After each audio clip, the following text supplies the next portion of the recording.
നമസ്കാരം. ഇന്ത്യയുടെ twin engine advance medium Kombat aircraft അഥവാ AMCയുടെ വികസനത്തിന് വേണ്ടി വരും മാസങ്ങളിൽ ക്യാബിനറ്റ് കമ്മിറ്റി ഓഫ് സെക്യൂരിറ്റിയുടെ അനുമതി ലഭിക്കുമെന്ന് പ്രതീക്ഷിക്കുന്നു. പ്രധാനമന്ത്രി നരേന്ദ്രമോദിയുടെ അധ്യക്ഷതയിൽ CCS അതിൻ്റെ അവലോകനത്തിൻ്റെ അന്തിമഘട്ടത്തിലേക്ക് അടുക്കുകയാണ്. ഈ വർഷം ആദ്യം ക്രിട്ടിക്കൽ ഡിസൈൻ റിവ്യൂ വിജയകരമായി പൂർത്തിയാക്കിയതിനെ തുടർന്ന് പദ്ധതി ഏറെ ശ്രദ്ധ പിടിച്ചുപറ്റിയിരുന്നു.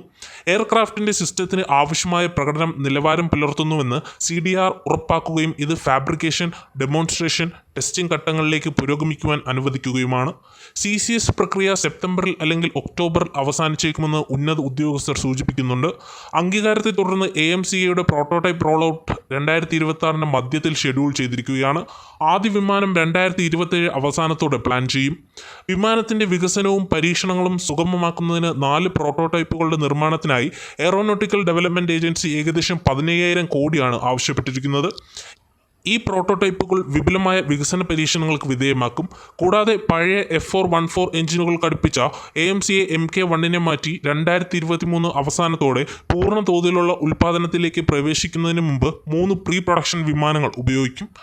പുതിയ വേരിയൻ്റായ AMCയെ Mk2 ഉയർന്ന ത്രസ്റ്റ് എഞ്ചിനാണ് അവതരിപ്പിക്കുന്നത്. ഈ പതിപ്പ് 2035-36 ആകുമ്പോഴേക്കും 100 യൂണിറ്റുകൾ കൂടി വാങ്ങാൻ പദ്ധതിയിടുന്നുണ്ട്. കൂടുതൽ നൂതനമായ ഒരു എഞ്ചിൻ ഉൾപ്പെടുത്തുന്നതും പദ്ധതിയിൽ അടങ്ങിയിട്ടുണ്ട്. ഇതുമൂലം വിമാനത്തിൻ്റെ പ്രവർത്തനശേഷി വർദ്ധിപ്പിക്കുകയും ഭാവി പ്രവർത്തനങ്ങളിൽ അതിൻ്റെ ഫലപ്രാപ്തി ഉറപ്പാക്കുകയും ചെയ്യും.